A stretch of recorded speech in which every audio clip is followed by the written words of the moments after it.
O ministro do STF, Alexandre de Moraes, atendeu a um pedido da Polícia Federal e autorizou busca e apreensão em endereços de 8 empresários bolsonaristas. O pedido faz parte do inquérito que investiga milícias digitais suspeitas de atuarem contra as instituições e a democracia. Os agentes da PF estiveram em endereços em Santa Catarina, Rio de Janeiro, São Paulo, Rio Grande do Sul e Ceará.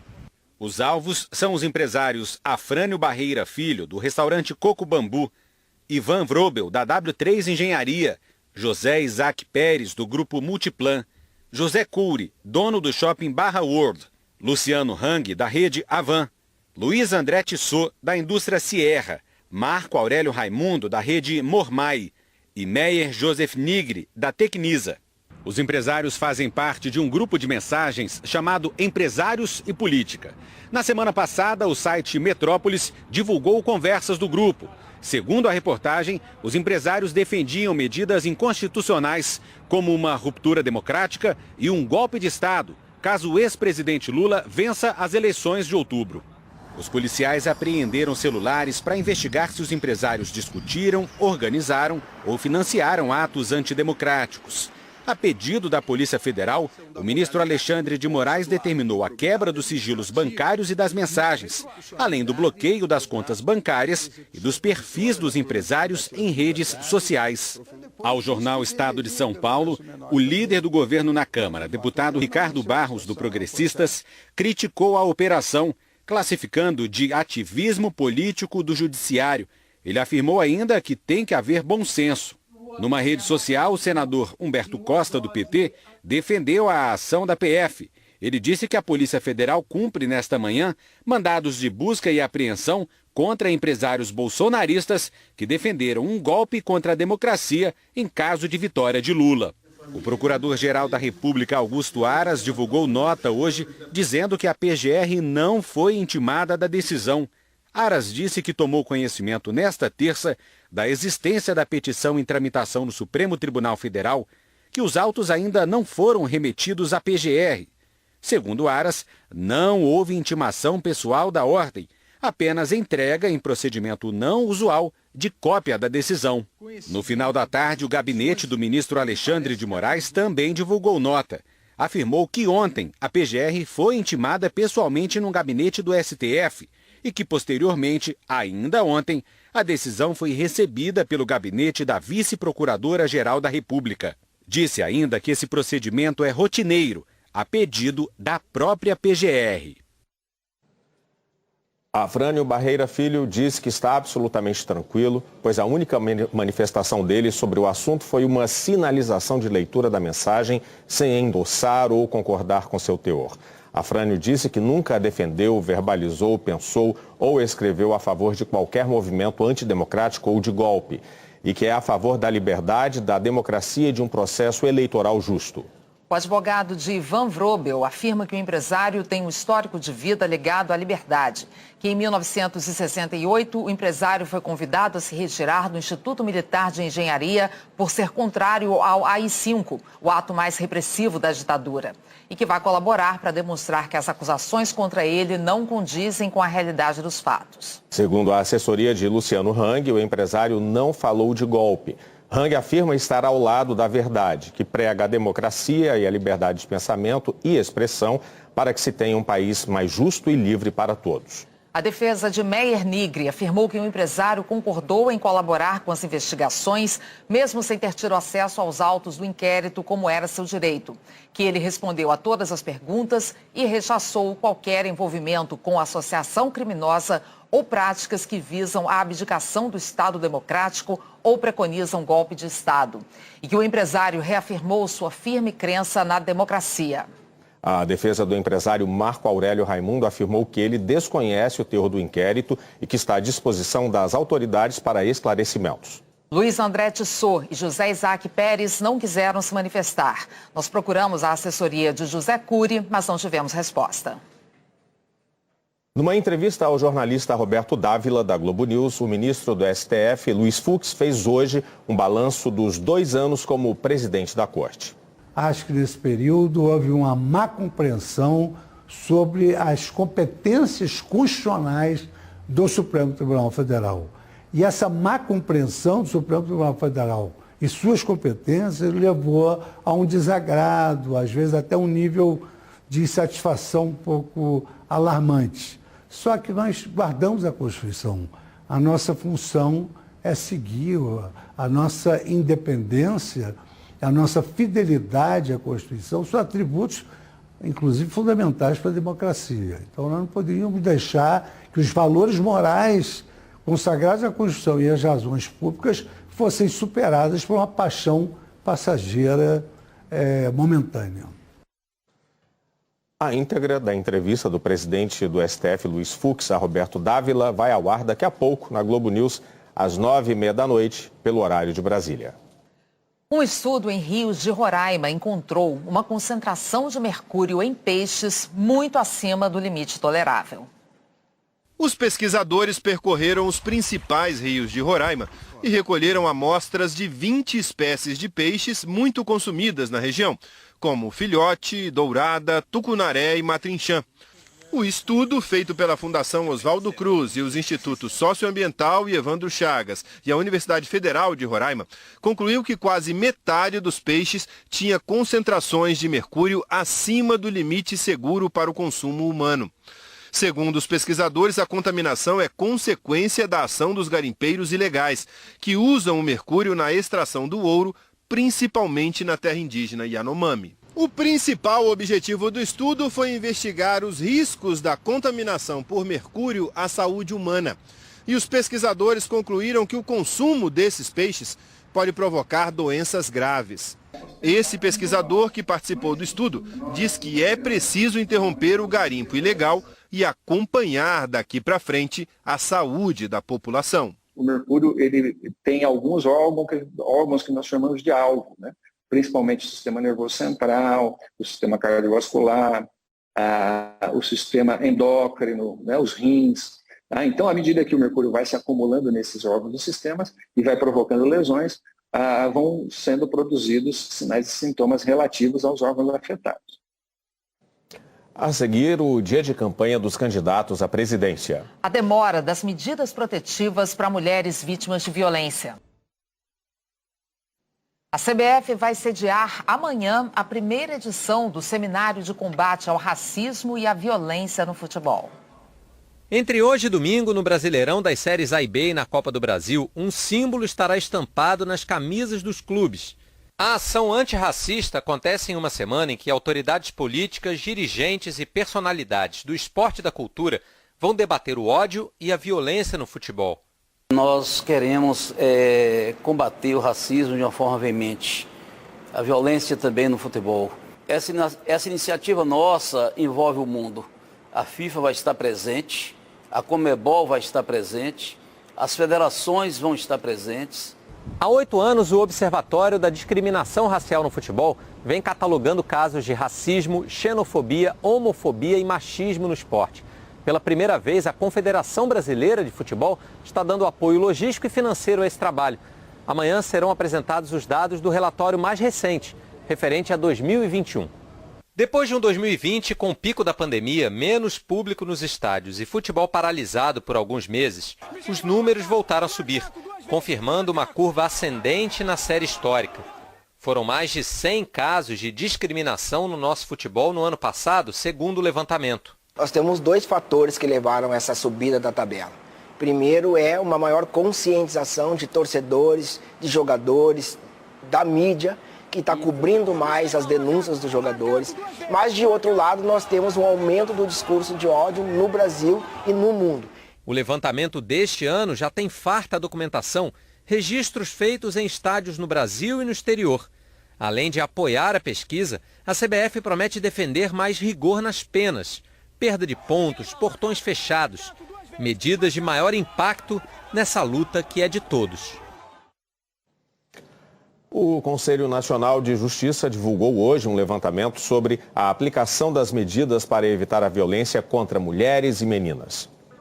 Essa mulher conta que depois de ser agredida pelo marido, pediu proteção à polícia, mas teve que esperar 10 dias. Se você chega a pedir socorro, pelo amor de Deus, a uma delegacia é porque você está com muito medo. Eu fui mal recebida, mal atendida, mal informada e a medida custou sair.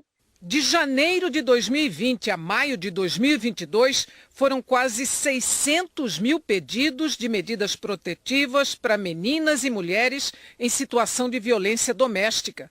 9 em cada 10 pedidos são atendidos pela Justiça, mas demoram. A lei dá prazo de 48 horas, mas 30% dos pedidos são concedidos depois do prazo. E o volume de processos em atraso supera os 40%. Sergipe, Bahia, Rio, Pernambuco e Paraíba, por exemplo, têm o maior número de processos em atraso. A morosidade coloca em risco a vida dessa mulher, que já se declarou numa situação de risco e já buscou a proteção da lei.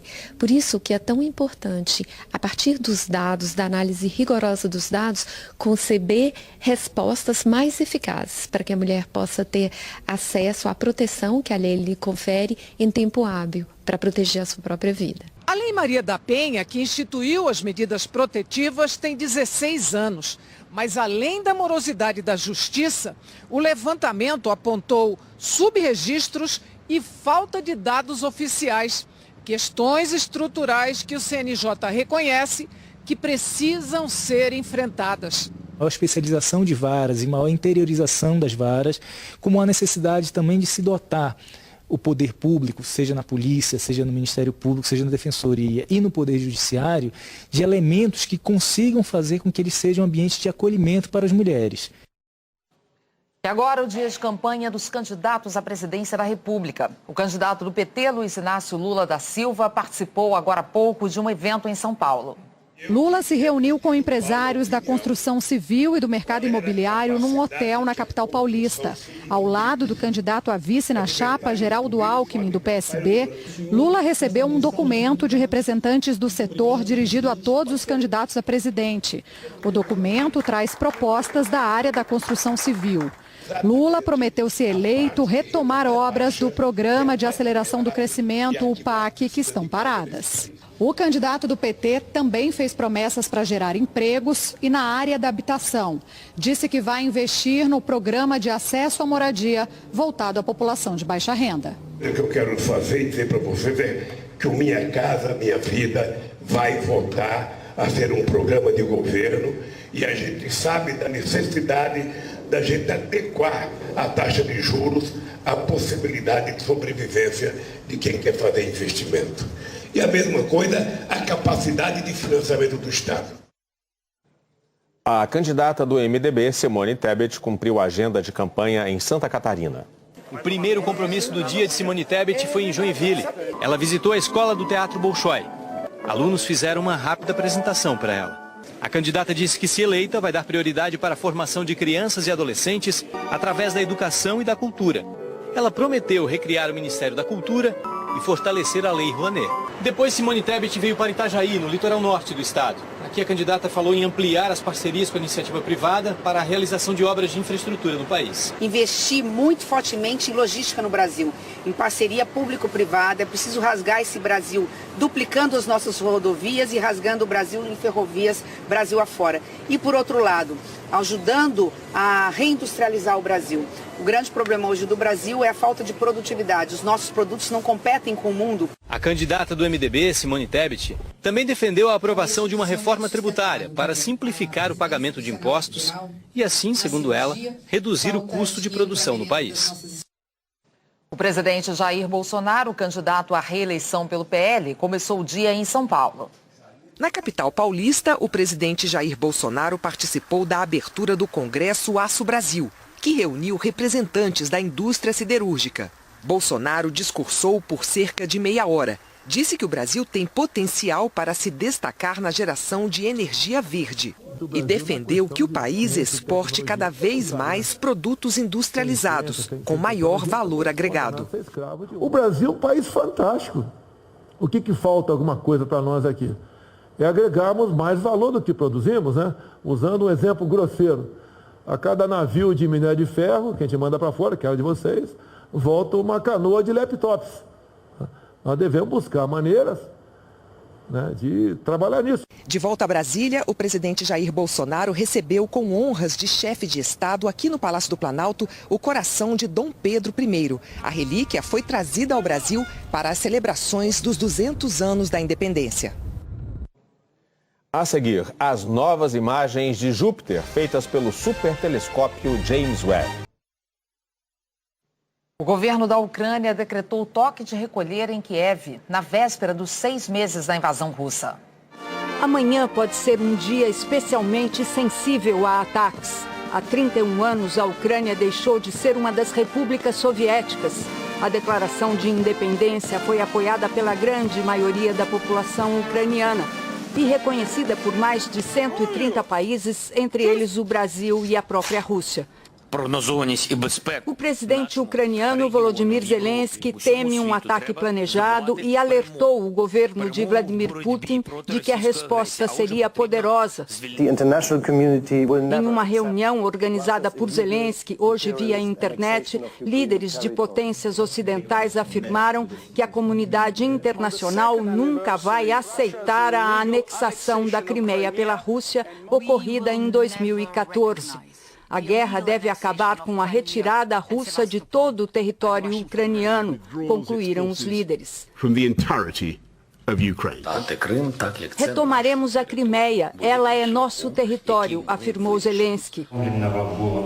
Em Moscou, o pai da jornalista Daria Dugina, o ultranacionalista Alexander Dugin, quebrou o silêncio sobre o atentado que custou a vida da filha.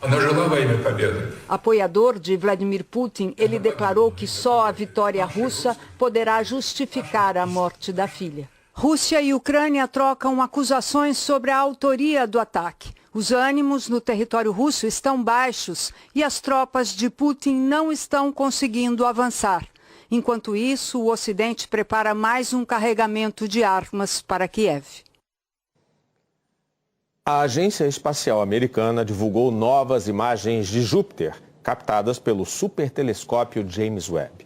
Elas mostram detalhes como o nascer do Sol, tempestades gigantes, as luas e os anéis do maior planeta do Sistema Solar. O telescópio, lançado em dezembro, custou 9 bilhões de dólares. O Jornal da Globo é depois de Profissão Repórter. Quem quiser pode rever a entrevista de Ciro Gomes ao Jornal Nacional, no Globoplay e no G1. Na quinta-feira, Luiz Inácio Lula da Silva do PT vai ser entrevistado ao vivo por William Bonner e Renata Vasconcelos. Boa noite. Uma boa noite para você. Fala galera, beleza? Aqui quem fala é o Diego do canal Diego Esportes e tô chegando para te avisar que hoje tem Sport Chapecoense pela 26ª rodada do Campeonato Brasileiro da Série B e no vídeo de hoje você vai saber tudo sobre esse confronto, as principais e últimas informações da equipe do Sport e também as últimas notícias da equipe da Chapecoense. O Sport, que vem de derrota na rodada passada jogando fora de casa, joga hoje na Ilha do Retiro e quer os 3 pontos para seguir perto do G4. Já a Chapecoense, que vem de boa vitória na última rodada, vem em busca de mais 3 pontos para poder se afastar cada vez mais do Z4. Então, se você é torcedor do Sport ou torcedor da Chapecoense, já faço o convite. Se inscreva agora aqui no nosso canal, já vai deixando o seu like no vídeo para nos ajudar. Ativa também o sininho de notificação para você receber os próximos vídeos e comenta embaixo o seu palpite. Porque Sport e Chapecoense se enfrentam às 9h30 da noite. No horário de Brasília, desta terça-feira na Ilha do Retiro, pela 26ª rodada do Brasileirão da Série B. O Sport perdeu para o Tombense na última rodada e terminou despencando na classificação, agora 8º lugar, ultrapassada por 2 rivais. A diferença de pontos para o G4, contudo, segue mantida. São 34 pontos do Leão e 42 do Vasco, que é o primeiro time da zona de acesso. São 8 de diferença, portanto, que aumentam a responsabilidade do rubro-negro sobre a partida de hoje. Já a Chapecoense vem embalada da vitória lá na Arena Condá. E para isso, hoje, tem a seu favor a melhor campanha, a segunda melhor campanha fora de casa na Série B.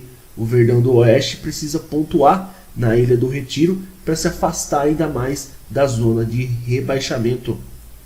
Pelo lado do Sport, a escalação das 2 últimas partidas agradou o treinador. Utilizada na vitória de goleada sobre o CSA e na derrota para o Tombense. A maior parte das críticas na derrota, inclusive, foram sobre o gramado e não aos jogadores. Dessa vez, contudo, haverá mudanças. O volante Fabinho levou o terceiro cartão amarelo na última partida e vai precisar cumprir suspensão.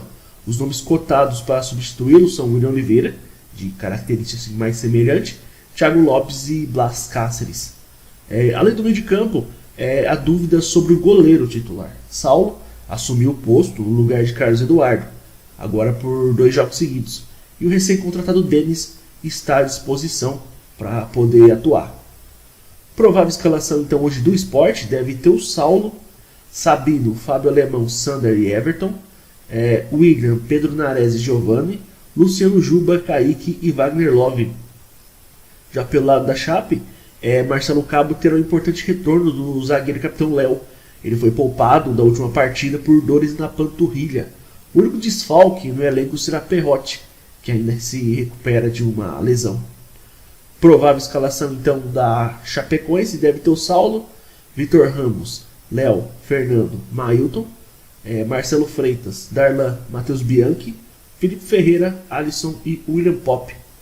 O jogo de hoje ele vai ser apitado pelo Felipe Fernandes de Lima, vai contar com os assistentes o Marconi Elbert Vieira e o Leonardo Henrique Pereira. Na arbitragem de vídeo teremos o Rodrigo Carvalho de Miranda. Atualmente, como a gente já disse, o Sport ocupa a 8ª colocação com 34 pontos, tem uma campanha de 8 vitórias, 10 empates e 7 derrotas. Marcou 21 gols, sofreu 19, tem um saldo positivo de 2 gols. Já a Chapecoense na 14ª colocação com 29 pontos, tem uma campanha de 6 vitórias, 11 empates e 8 derrotas. Marcou 21, sofreu 23 e tem um saldo de -2. Na rodada passada, o Sport jogou fora de casa e perdeu por 1-0 para Tombense, e a Chape jogou em casa e bateu o Brusque por 1-0. Aí na próxima rodada o Sport joga em casa e enfrenta a equipe do Novo Horizontino, e a Chape também joga em casa e enfrenta a equipe do Vila Nova. Então é isso, rapaziada. Desejamos a todos um ótimo jogo, que venha sair o melhor. Fiquem todos com Deus e até a próxima.